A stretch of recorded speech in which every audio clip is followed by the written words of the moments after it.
Thank you. Thank you so much. Go Falcon 9. That's right. And go IM-1. Perfect. All right, so let's send it back to our friends at SpaceX in Hawthorne, California, as they walk us through the final moments of the countdown, and then I will see you guys after launch. Awesome. Thank you so much, Megan. At T-minus just under 7.5 minutes, all systems are currently a go for an on-time liftoff. Next up, in just about a couple minutes, the structure next to the vehicle, known as the strong back, will begin to retract away from the vehicle. But while we wait for that, let's talk about what it takes to actually get to orbit. In order to get the rocket and payload into any orbit, the rocket not only has to go up really fast, but it also has to go sideways. Engine chill has started. As we ascend, we tilt the engines, and that turns the rocket horizontally. To help demonstrate this concept, an image of firing a cannon from a really high mountain is what you can see there on your screen. The cannonball will arc, and then good old gravity will pull it back down to Earth. As you increase the power, the cannonball will arc and land farther and farther away. Eventually, if you could continue to increase the power, the cannonball will end up in free fall around the Earth. Basically, gravity is pulling down on the cannonball, but it's going so fast that it never hits the ground. RP1 load is complete. This arc that constantly misses the Earth is called an orbit. Falcon 9 effectively does the same thing as the cannon in this example, and it provides enough power and horizontal velocity to the second stage carrying the spacecraft, enabling the spacecraft to be placed into orbit around the Earth.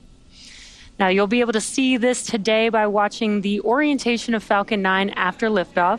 The rocket will go straight up until about T plus 10 seconds, at which point we will begin that shift in orientation, gimbaling the engines so that Falcon 9 can go horizontally really fast. So be sure to look out for that after liftoff. Now, again, at T-minus 5 minutes and 38 seconds, all systems are currently go for liftoff.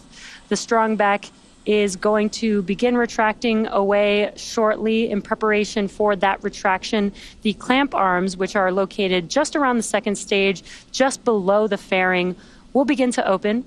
Once those are fully open, then the TE, or the strong back, can begin to recline away from Falcon 9. And you can see that on your screen, those clamp arms just below the fairing there. Now, the vehicle is nearly fully loaded with propellants, and we did hear a call out that stage 1 prop loading has concluded. We are still loading blocks. And there's that call out that we are beginning that process for that strong back retraction. Propellant loading is continuing on the vehicle and will complete at T-minus 2 minutes. The range is currently green and ready to support liftoff. And if for some reason we do not launch today, we do have a backup opportunity on Friday, February 16th at 1:12 a.m. Eastern Time. Strong back retract in progress. And good call-outs there. The strong back retraction is now in progress. And it will be slow and slight, but we should see those clamp arms begin to open up there.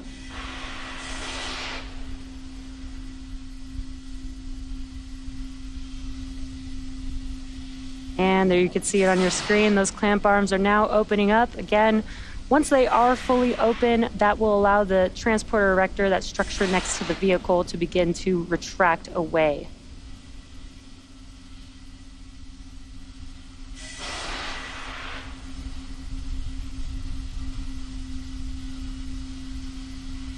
You should see that TE begin to move away, very slow and slight.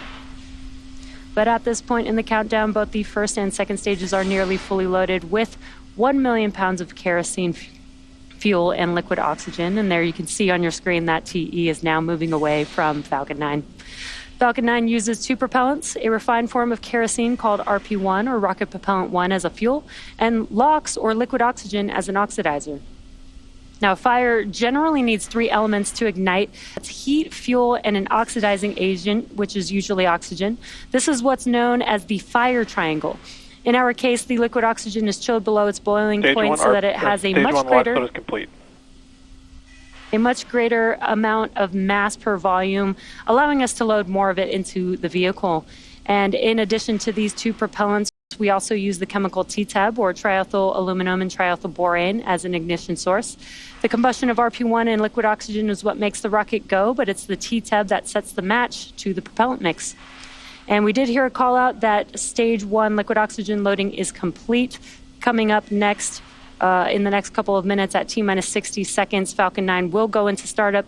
That means that the rocket's autonomous flight computers will have taken over the launch countdown. And at just inside T-minus 2 seconds, we will light those Merlin 1D engines for liftoff. The Intuitive Machines payload continues to be healthy, and the Falcon 9 team is tracking no issues on the vehicle. We are currently green for weather, and the range is ready to support a T0 of 1:05 a.m. Eastern Time.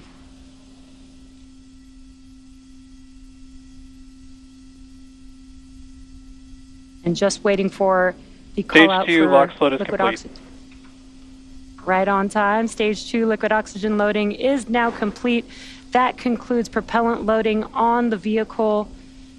That means that Falcon 9 is fully loaded with 1 million pounds of kerosene fuel and liquid oxygen.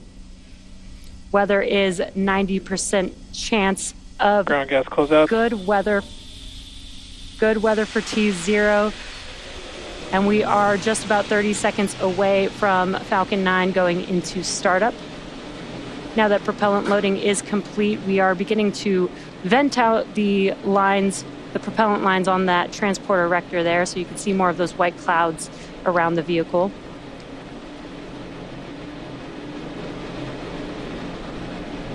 Startup is coming up here in a couple seconds.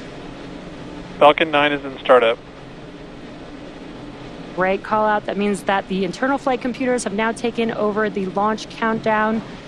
We are now just waiting the final go from the launch director.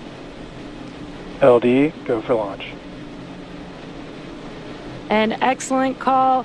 All systems are go for launch of Falcon 9 with the Intuitive Machines lunar payload. 30 seconds.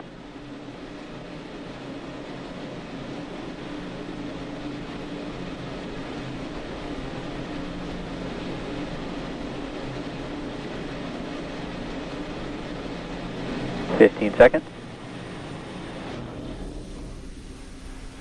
T-minus 10, 9, 8, 7, 6, 5, 4, 3, 2, 1. Ignition and liftoff. Go SpaceX, go IM-1 and the Odysseus lunar lander. Vehicle pitching downrange. Stage 1 propulsion is nominal.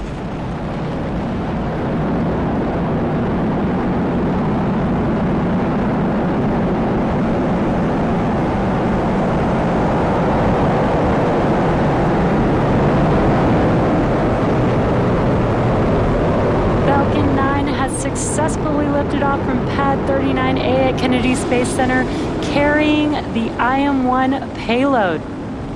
Now, during ascent, we tilt the engines, the technical term being gimbaling, and that turns the rocket horizontally. And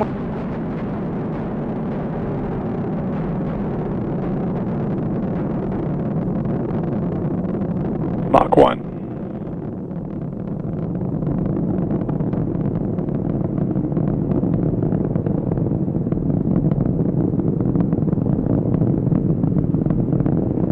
Max Q.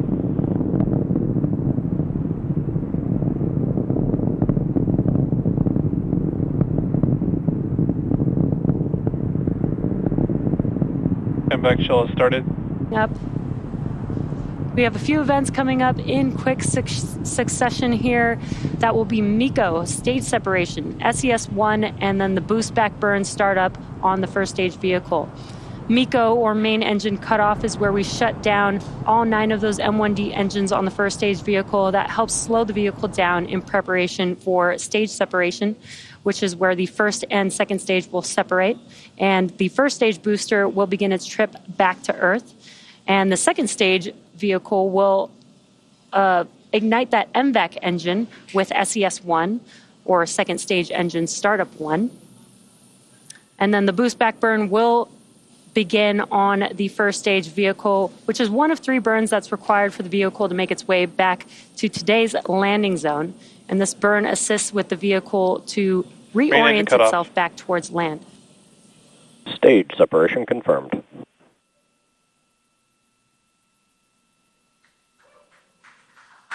And back ignition.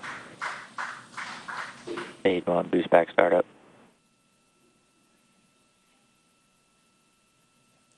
And there we saw and heard those call-outs from MECO, stage separation, SES-1, and the boost back burn startup on the first stage. Some great views there. Now the first stage is currently performing its boost back burn. This is where we ignite a few of the engines to bring the trajectory towards the landing site. And coming up here shortly will be fairing separation.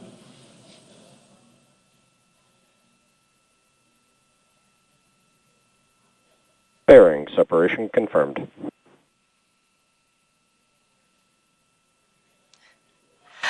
And an excellent view of fairing separation and an amazing view of the IM-1 payload attached to Falcon 9's second stage. Fairing deployment has been confirmed, and we will be attempting to retrieve these fairing halves once they fall back to Earth with our recovery vessel, Bob. Both vehicles are on nominal trajectories. And some good call-outs there. And in about 3 minutes, there will be a couple more burns on our first stage to prepare for landing at landing zone 1 at Cape Canaveral. Again, we've completed the boost back burn on the first stage. That's the first burn of 3. The next burns coming up will be the entry burn and then the landing burn for the first stage vehicle. Now we are at T plus 4 minutes and 17 seconds into today's mission. IM-1 is SpaceX's 14th launch this year, and the lunar lander on board could be the first U.S. moon landing since the Apollo program ended more than 50 years ago. You can see on your screen that the MVAC engine on the second stage is ignited, and we are currently in the first of 2 planned MVAC burns. Around T plus 6 minutes, you should see on your screen the first stage's entry burn coming up on that first stage vehicle.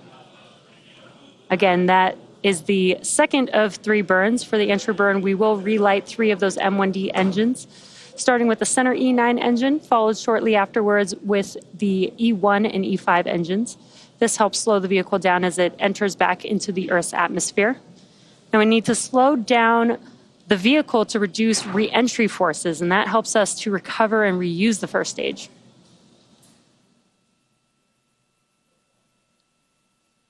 And again, what you're seeing on your screen is a view of the MVAC engine on the second stage. And you can follow the speed and altitude of both vehicles on the bottom left hand of your screen. That is showing the stage 1 telemetry and stage 2 telemetry on your right hand screen. And we are coming up on the entry burn for the first stage vehicle in just about 20 seconds or so. And what you're seeing on your screen on the left-hand side, it's a little dark there, but that is a view from the first stage. And with the entry burn, we should see that screen light up with the engines reignited. Stage 1, entry burn, startup.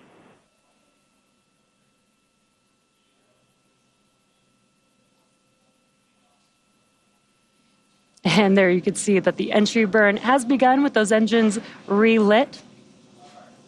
Stage 1, entry burn, shutdown. Stage 1, FTS. And a very quick Both entry vehicles burn are on nominal there. trajectories. Great call-outs, both vehicles on nominal trajectories. And as I mentioned, that was the second of 3 burns required for this booster to return back down to land. The next and final burn will be the landing burn. That's just a center E9 engine burn, and that helps slow the vehicle down just in time for landing. That's coming up in just about 15 seconds or so. Stage 1, transonic.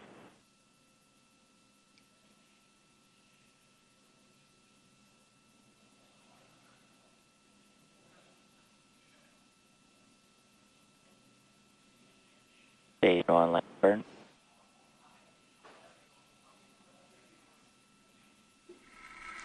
And there you Stage can 2 see on from your terminal left-hand guidance. screen the landing Stage burn 2 has FTS begun. is Let's watch as Falcon 9. Let's Stage watch 1 as Falcon 9 4. touches down for landing.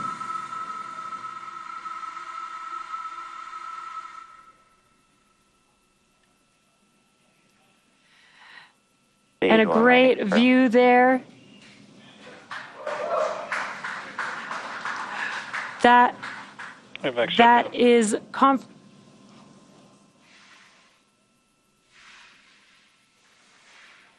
we just had confirmation Nominal of booster orbit landing. We insertion. also heard and just heard SECO 1 as well as a confirmation of good orbit for our Falcon 9 second stage carrying our IM-1 payload.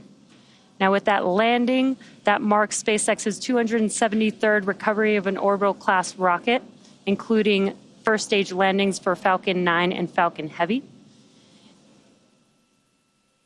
And with confirmation of good orbit, the mission isn't over yet. Coming up, we do have the second burn of our MVAC engine, or SES-2, on board the second stage around the T plus 41 minute mark, followed by spacecraft separation. So until then, we're going to send it over to Megan at KSC. Megan?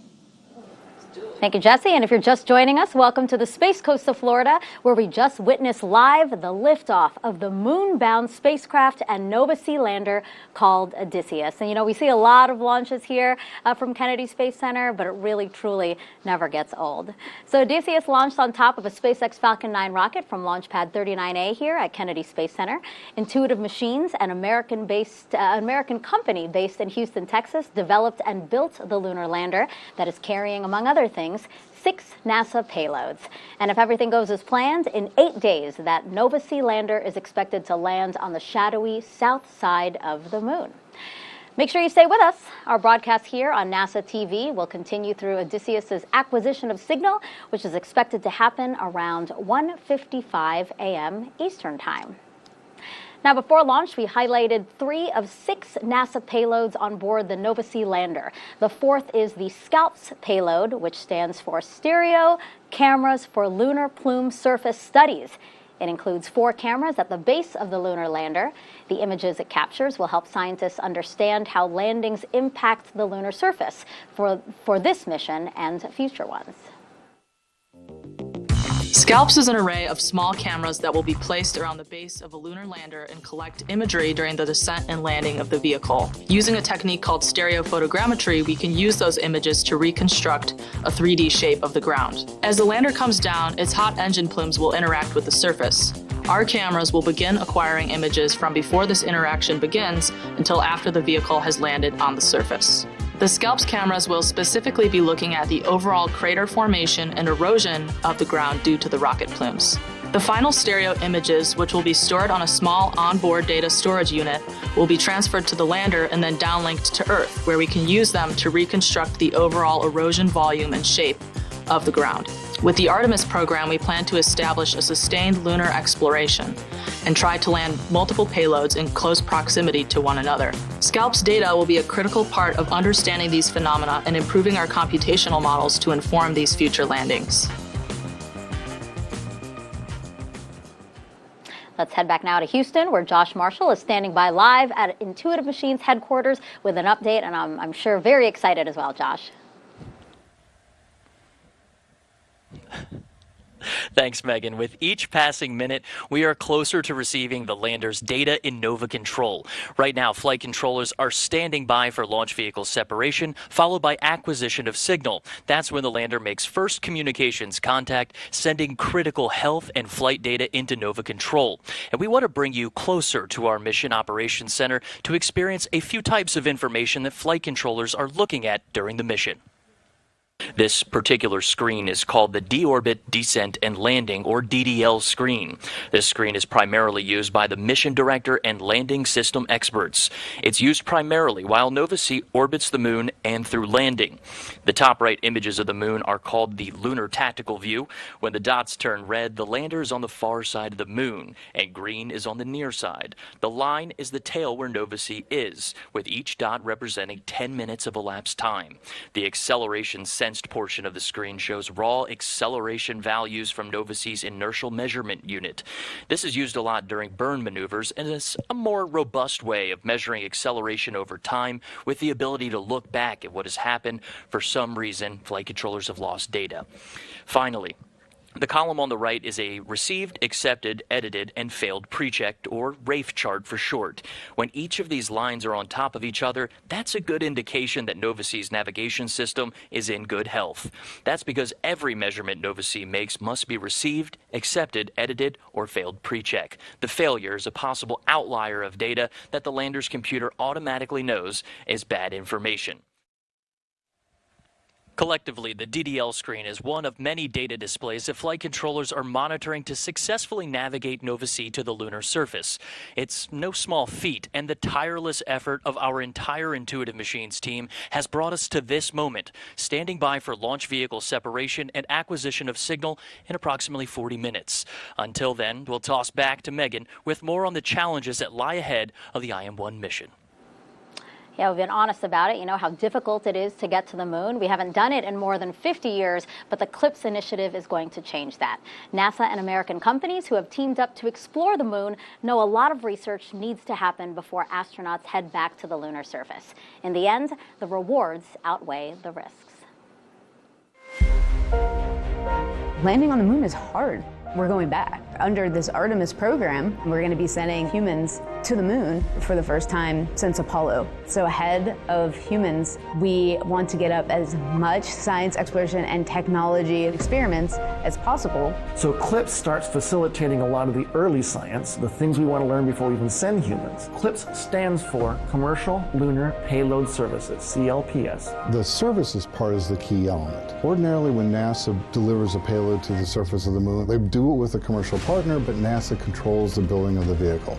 Now, we're buying the service of delivery of our lunar payloads to the surface of the moon. It is a delivery service, akin to a delivery service that you'd have here on Earth. NASA will provide payloads to a commercial company.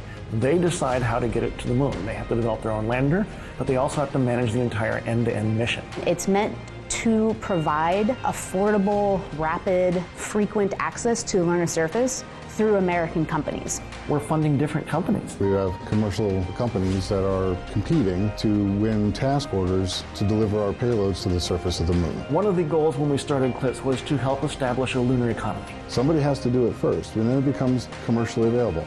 Then they're able to crank them up. Then they're able to make it more affordable. And so the lunar surface is just the next frontier for a commercial environment. But we had to acknowledge up front, all the way through the highest levels of the agency leadership, that some of them will fail.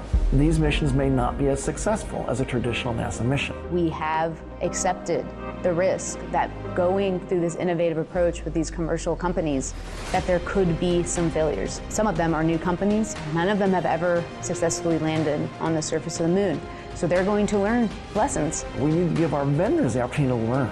And so that'll help ultimately buy down our risk as these companies learn, okay, what does it take to actually build up the lunar lander, integrate payloads, get to the lunar surface and land safely. They've been able to demonstrate that they have very, very good technical depth and the ability to design and execute missions. We're willing to take more shots on goal. And we aren't risking human lives. And in the big picture, if we're flying missions at 1/10 of the cost of a NASA mission, and we fail 2 of them, we still get 8 missions for that same price.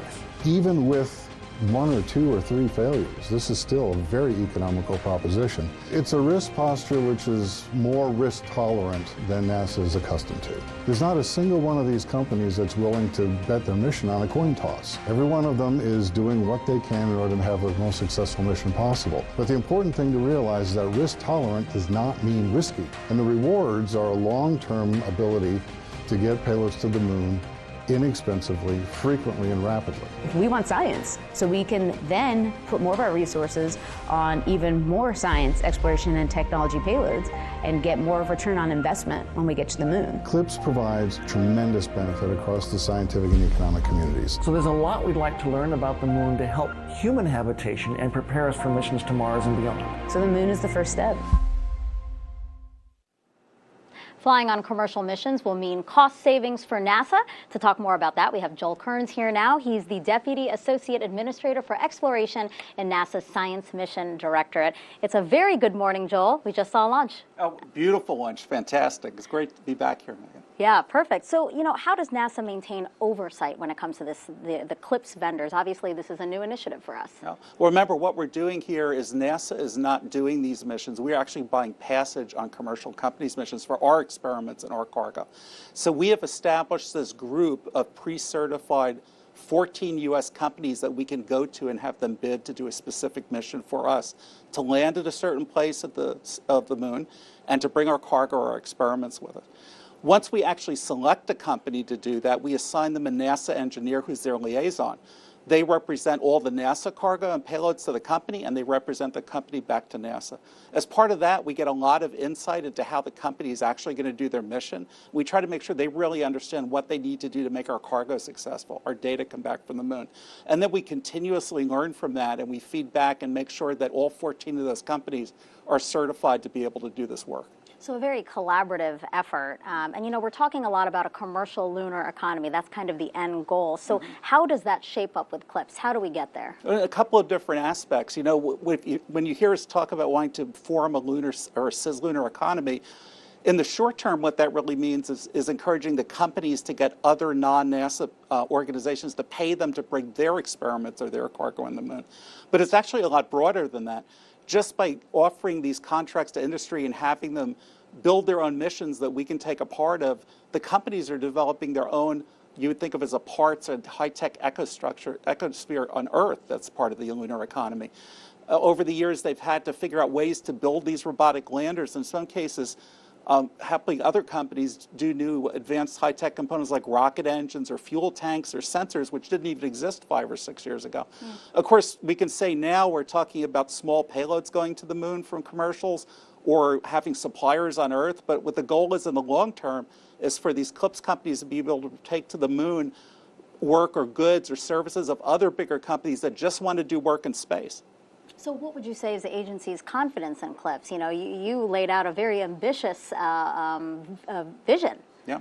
Well, we think that the benefits of having this be successful, where we go out to companies, and in effect we pay for a service to get our things to the moon, it's just so positive that we really are committed to exercising this model and seeing how American business does. Now, NASA is a learning organization, so at every attempt that the companies make, we're always looking at. We're trying to learn from that and figure out how we're going to adjust things to go forward to do next. But we're really committed to this public-private partnership and service model that we've embarked on. Joel, thank you so much. I appreciate you being here. Thank you. Okay, so the fifth NASA technology we want to dive deeper into is called ROLSIS, which stands for Radio Wave Observations at the Lunar Surface of the Photoelectron Sheath. There's going to be a quiz on that later, so I hope you all took that down. ROLSIS will use 4 antennas and a low-frequency radio receiver system to determine how nearby radio emissions from the Sun, Earth, and other planets could interact or interfere with science conducted on the moon. This experiment is something that has never been done before. It will perform many tests, including detecting solar radio bursts, radio emissions from Jupiter, and dust impacting the surface of the moon. ROLSIS could even serve as a baseline for a future radio observatory on the lunar surface. Let's get another update from Josh Marshall, who's standing by live at Intuitive Machines headquarters in Houston. Josh. Hey Megan, when I asked our mission directors about what should I expect from launch vehicle separation on until about AOS, and they said, well, we're just going to be patiently waiting. And after 4 years of hard work to get to this point, this must feel like eternity. Let's take a live look into Nova Control. For some of the folks working today's launch and acquisition of signal shift, they've been working on the IM-1 mission since before we were awarded the task order back in 2019. Even folks that started in the past couple years or the past few months have poured their hearts and minds into this IM-1 mission.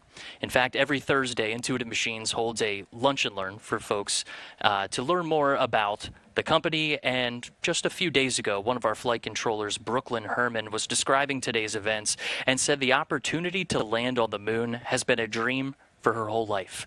and everyone at Intuitive Machines is part of this beautiful mission, an incredible opportunity. And while we do have a moment just in between launch vehicle separation, we want folks at home to know that that same sentiment echoes through everyone at Intuitive Machines.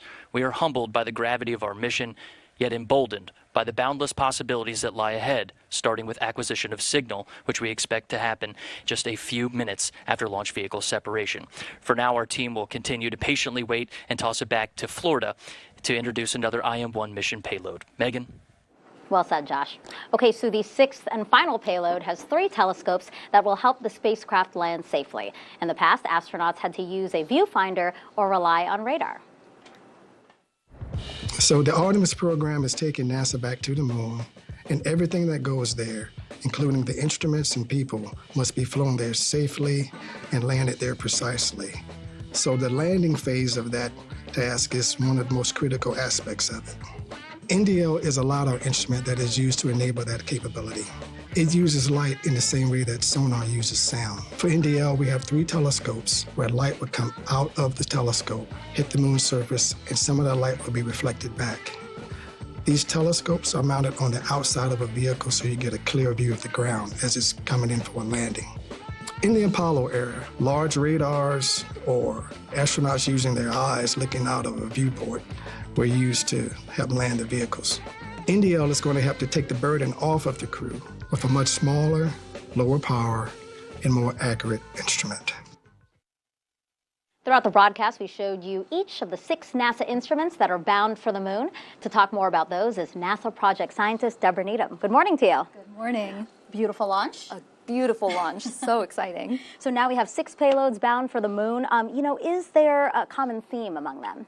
I would say there are 2 themes to the payloads on board Intuitive Machines, the Odysseus lander. The first is demonstrating technologies for enabling future spacecraft to land more safely and more precisely on the lunar surface. And the second is characterizing the surface of the lunar South Polar region, which is an extremely challenging environment to operate in, and it's preparing us for sending humans to the lunar surface in advance of the Artemis missions. Mm-hmm. So very precise things they're being sent for to study. So, if they make it to the moon in 8 days, what happens next for each of them? So even the payload's work starts even before they get to the moon. Intuitive Machines, while it's transiting towards the moon, will turn on the NASA payloads to make sure that they survived launch and are operating as we expect. And then you've heard about the RFMG, the radio frequency mass gauge. It will be operating the entire time all the way to the moon and down to the surface to make sure that it's monitoring propellants and collecting the data that it needs to achieve its missions. And then during descent, you heard about NDL, the navigation Doppler LiDAR, and SCALPs. They're going to be operating during descent and collecting their data. And then once on the moon, Intuitive Machines will turn on our other NASA payloads, and they'll take turns collecting data until they achieve their missions. How are these instruments selected? Early on in the CLIPS initiative, NASA turned to our scientists at the NASA centers to identify science payloads and technologies that were relatively mature in their designs. We did that because we wanted the payloads to be ready for when the landers were ready to integrate them onto the landers and deliver them to the moon. So then NASA turned to the vendors and said, okay, you pick from this pre-selected list of NASA payloads which ones you think you can successfully integrate onto your landers and deliver to the moon. So Intuitive Machines actually chose the payloads that are on its delivery. Deb, thank you so much. I can't wait to see what we discover with these payloads. Me too. Thank you so much. Thank you. Okay, so now we're going to step aside while we await our next big milestone, the second burn of the second stage of the Falcon 9 rocket, and then right after that, the separation of Intuitive Machines' lunar lander from that second stage. We are expecting that to happen about 20 minutes from now, so we will see you then.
rockets from Mars, and you just boggle the mind. And the technology caught up to them.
On your screen is an excellent view from the second stage, looking at our MVAC engine with the amazing view of Earth in the background there.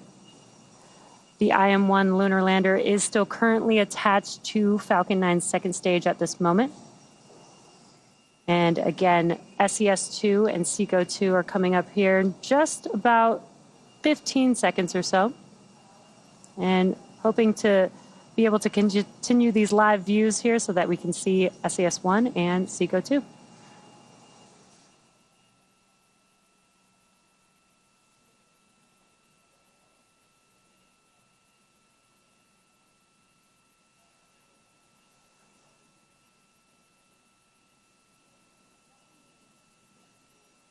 And there you can see we have just had SES-1. You can see that MVAC engine has now relit.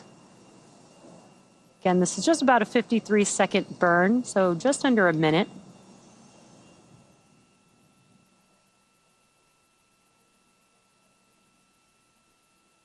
And shutdown of this MVAC engine coming up here in just about 10 seconds or so.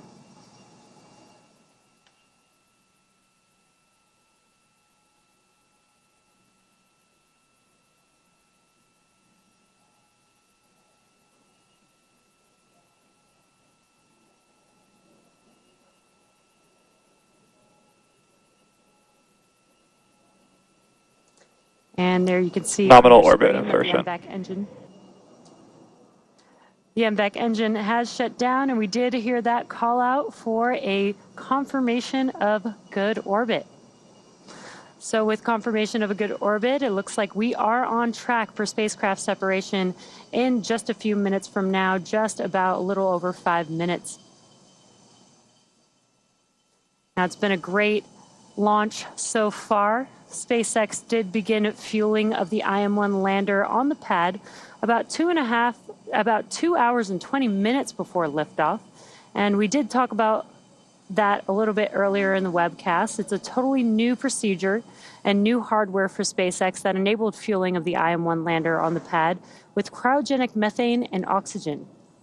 Now, to be able to do that, SpaceX teams modified Launch Complex 39A's pad and transporter erector, installing a new liquid oxygen tank, a methane tank, propellant lines, and 2 control skids on the transporter erector. Then from there, the new propellant lines pass through a new Stage 2 quick disconnect that attaches to new plumbing and another set of quick disconnects that lead to the IM-1 lander. And given the lack of methane used on the Falcon program, Falcon teams actually leaned on the expertise of Starship teams and used methane sensors from Starship to verify the health and status of the lander for our fueling system.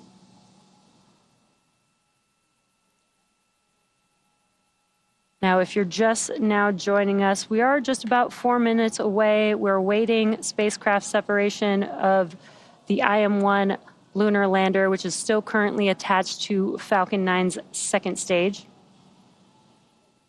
And we did just a couple of minutes ago had a good last and final burn of our MVAC engine. That was SES-2 and SECO-2. And now the vehicle is continuing to coast with the spacecraft attached until it reaches the correct targeted drop-off orbit.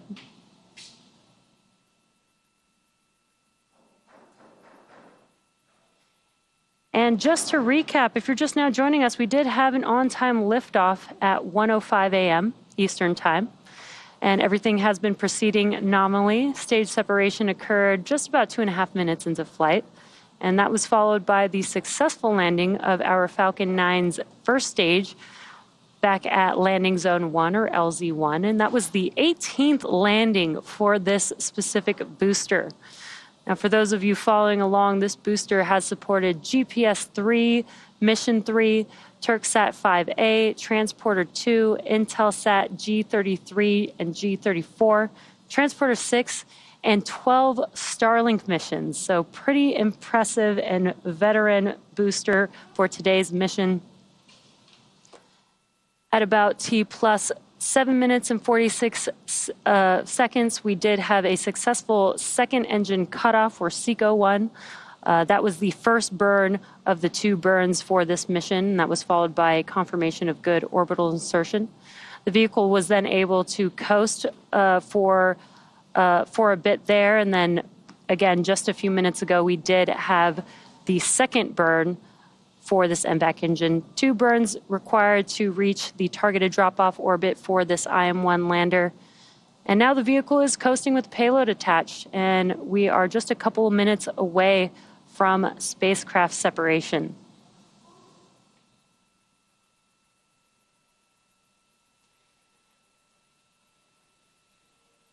IM-1 could become the first U.S. lunar lander since Apollo's last landing in 1972, almost 50 years ago, and could be the first commercial lander to succeed in reaching the moon's surface. So again, we are just about a minute and a half, just under a minute and a half away from spacecraft separation. And on your screen, as we wait to get some live views, you can see on your bottom right-hand screen the speed and the altitude of the Stage 2 vehicle, again, still carrying the IM-1 spacecraft. And there's that live view there. Again, this is a view from the second stage vehicle looking aft at our MVAC engine there.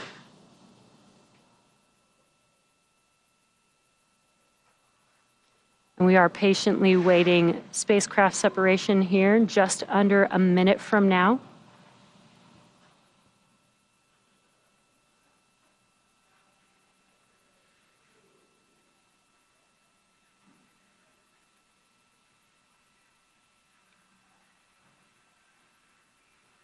And now that we have this live, perfect timing, we've got this great live view of the IM-1 lander right before it begins its 8-day journey to the moon. This is such an incredible view and very exciting that we have spacecraft separation coming up here in just a few seconds.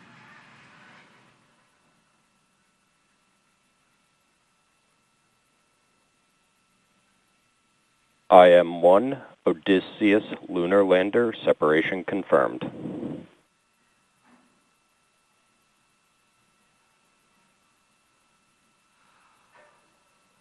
What an incredible sight to see the IM-1 Nova C lunar lander drifting away from Falcon 9's second stage, confirming spacecraft separation.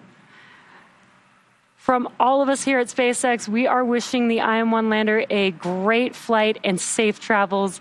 SpaceX is honored to be a part of NASA's Commercial Lunar Payload Services initiative to deliver science and technology to the lunar surface, and we thank NASA and Intuitive Machines for entrusting us with today's historic mission to the moon. For those of you following along, you'll know that this mission marks our 14th of the year and second just today. Congrats to the SpaceX team. We're just in February, and we've already launched in partnership with NASA missions like Axiom 3, Cygnus, and PACE. And we're gearing up for the Crew 8 mission before the end of the month. Check out spacex.com/launches for up-to-date missions and schedules. And before we sign off, let's go back to Josh at Intuitive Machines. Josh? What an incredible, incredible view. Just a few moments ago, our flight controllers inside of Nova Control heard that confirmation of launch vehicle separation. This starts the countdown toward our lunar lander's autonomous commissioning.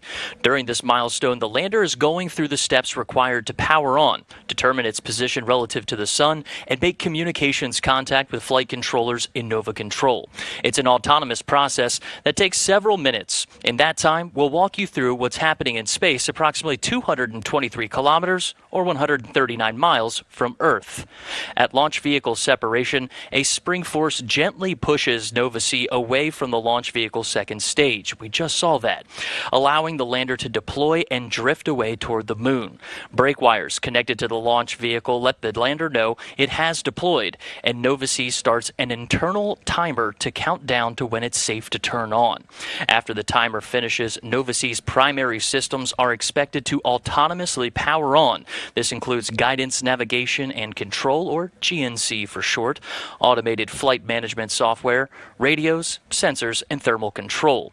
The GNC system powers on the cold gas helium reaction control system to stabilize the vehicle's attitude, because at this point, the lander does not know where it's pointed, but it can stop any residual spin motion. This is much like a person spinning in a chair with closed eyes can stop spinning without knowing which way they're pointing when they stop. After controlling the spin rate, special cameras known as star trackers autonomously match images of the distant star field and provide Nova-C with its orientation. Software then takes those star tracker measurements and processes them through an algorithm known as the Kalman filter to correct the onboard orientation. The lander now has two critical data points: its attitude relative to the star field and a reference position from the estimated launch vector. With these data points, Nova-C may command its reaction control system to maneuver the lander's top deck solar array toward the sun for illumination, generating maximum power. All of these steps are expected to be happening right now, and when autonomous commissioning is complete, our Nova-C lander named Odysseus turns on its communication radios and makes first communications contact known as acquisition of signal, or AOS. Making that communications connection involves more than the lander's operations in space. It takes careful coordination here on Earth too, using Intuitive Machines' Lunar Data Network. The network was designed to support NASA's CLIPS initiative, government services, and other commercial efforts using line-of-sight and data relay services for spacecraft in cislunar space, which also includes low Earth orbit. The secure network is made up of Nova Control, which we're keeping our eyes on right now, and strategically placed ground stations spread across the globe.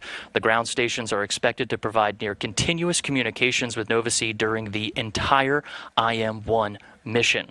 With that entire network available, our flight controllers responsible for communications and ground stations will be the first people in Nova Control to start seeing data from our lunar lander, which means the ground station assigned to this part of the mission has locked onto Odysseus's signal. Now, from the lander to Nova Control, all of these innovations and capabilities are being put to the test right now as we prepare to enter our nominal acquisition of signal window with Nova-C. Right now, we are listening into the mission audio loop and looking live into Nova Control. SpaceX just delivered us the OPM file. Okay, copy. You're good to process in the background while we work contact. Okay, I'll work with Fido on this. Right now, we estimate that the lunar lander is traveling about 10 kilometers per second, which is about 24,600 All right, I want to make sure miles Com's per hour. happy with it. Com? Standing by. I don't see packets updating in packet counts unless I'm looking in the wrong spot. And I'm not seeing anything populate in AOS. So we're still standing by for autonomous commissioning and making that first ground communications from the lunar lander in space. We expect the carrier lock call to come from the COM or ground network stations inside of Nova Control. And this is Houston's first commanded lunar mission since Apollo 17. All right, I see packets. And I see... All right, guys. And there we have it. We have packets. That is Michaela Landivar All right, guys. on the ground. Com, I want your report. Uplink and downlink, what do we got? Okay, so I am seeing packets populate on the AOS screen and in the packet counts area. Looks like telemetry is coming in pretty well. We have not started uplink, so we do not have uplink locks at this point.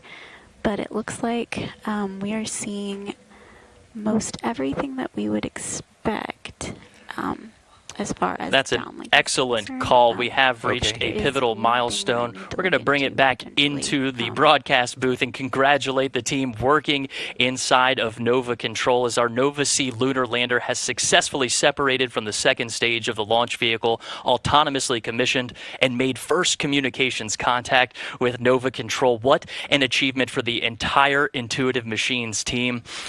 Let's honor this momentous milestone and prepare for the challenges and triumphs that await us on our lunar journey. From Intuitive Machines' Nova Control in Houston, Texas, thank you for joining our portion of the IM-1 mission broadcast. We'll toss it back over to Megan in Florida for reaction to this successful launch of our IM mission. Megan. Yeah, from here at NASA, we just want to say congrats to Josh and Intuitive Machines, another successful CLIPS launch and orbital insertion of a commercial lunar lander. Now, hopes are high that a U.S. commercial lunar lander will make it to the moon. And joining me now to talk a little bit more about that and this program is Chris Culbert, and he is the CLIPS program manager. Exciting to see this unfold right in front of us, huh? Yeah, this is great. SpaceX gave them a wonderful ride, great launch, really clear sky. We could see it all the way up to the well, not to the moon, but on its way. We saw the moon in the distance. We could see the moon. It was a great launch. This is a great step. It's a lot of hard work to get here. This is 5 years of effort from a very small company. But they've made a lot of progress. They solved a lot of problems, and now they're on their way. So this is a good start, but it isn't the end yet. They got to finish the next step. That's right. But at least we have 8 days, right? We do. Have 8 days. Yeah. So they've got 6 days to get to the moon, and then we'll hit the hard step. Yeah, so with the challenge of landing on the lunar surface, what's your message to the Intuitive Machines? So the big thing right now, they need to stay focused. Space is hard. Small mistakes can doom you. We know they're very talented. They're very well organized. We're really impressed with the depth and technical skills of this team, but you have to stay focused. You got to make sure you nail everything and stick the landing.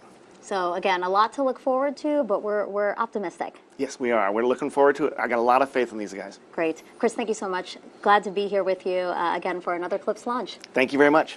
Okay, so that is going to wrap up NASA, Intuitive Machines, and SpaceX coverage of the launch of the Nova-C moon lander on a SpaceX Falcon 9 rocket from pad 39A here at Kennedy Space Center.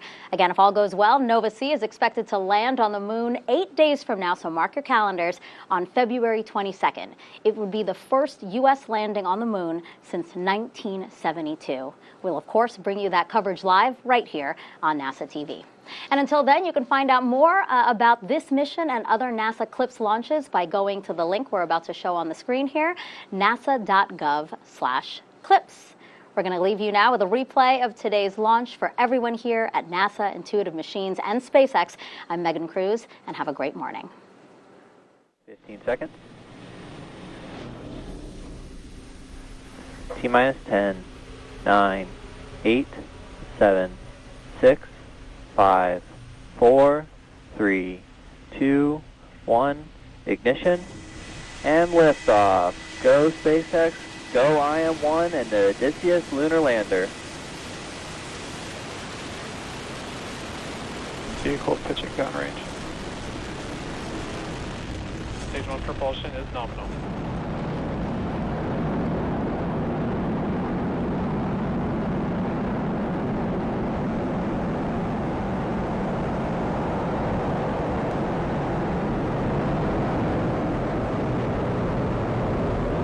Falcon 9 has successfully lifted off from pad 39A at Kennedy Space Center, carrying the IM-1 payload. Now, during ascent, we tilt the engines, the technical term being gimbaling, and that turns the rocket horizontally. And